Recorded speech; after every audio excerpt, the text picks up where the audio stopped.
ए reel वाला मित्र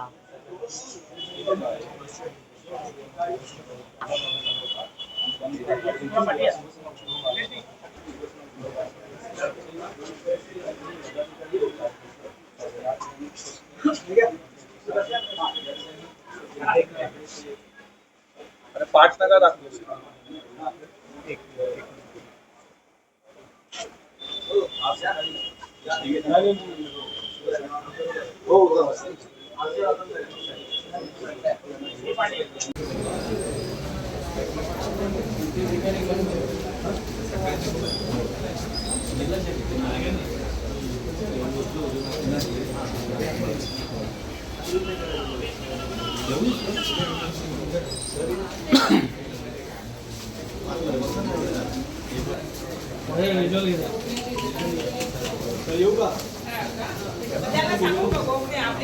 सगळ्यांनी त्या साईडला जाऊ म्हणजे आरती थोडं इथून घ्या. सर सर खुर्ची सर गौरव असं सर खुर्ची गौरव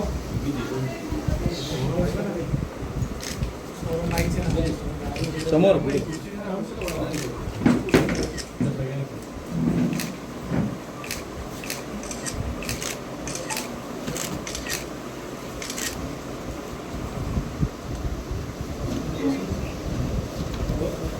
कंटकांनी बॅनर लावला होता.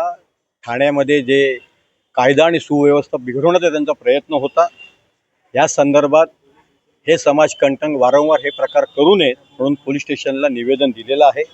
त्याचा आम्ही निषेध करतो आणि हे कोणी जे समाजकंटक आहेत त्यांच्यावरती सक्त कडक कायदेशीर कारवाई करावी ही आमची मागणी आहे.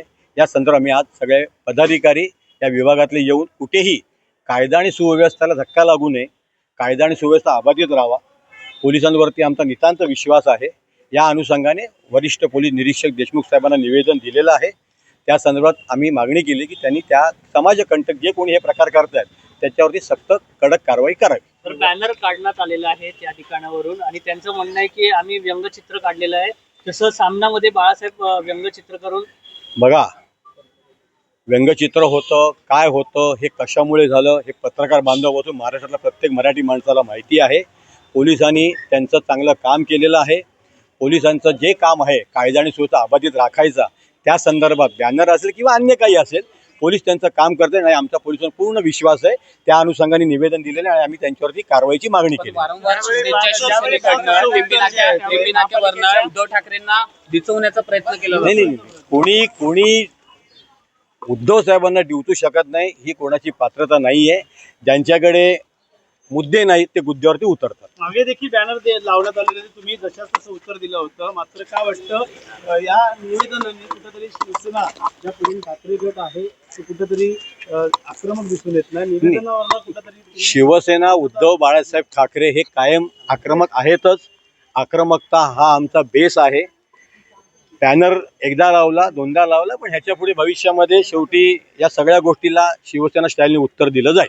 ज्यावेळेस बॅनर एकत्र आल्यामुळे येणाऱ्या महायुतीमध्ये कुठे दस्ती घेतली की काय पाहायला गेलं तर दोन्ही देखील सांगितलं की राज ठाकरे असेल तर याच्याबाबत काय बोलू नये, महायुतीबाबत काय बघा, ह्या सगळ्या गोष्टी मांडण्याचा अधिकार मला नाही.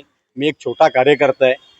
त्या संदर्भात वरिष्ठ बोलतील पण एक सर्वश्रुत आहे की दोन भावांमुळे तमाम महाराष्ट्रातला मराठी म्हणून एकवटलेला आहे आणि ही चांगली गोष्ट आहे, अभिमानाची गोष्ट आहे. त्याच्यामुळे कदाचित समोरच्यांच्या पायाखाली वाळू सरकली असेल.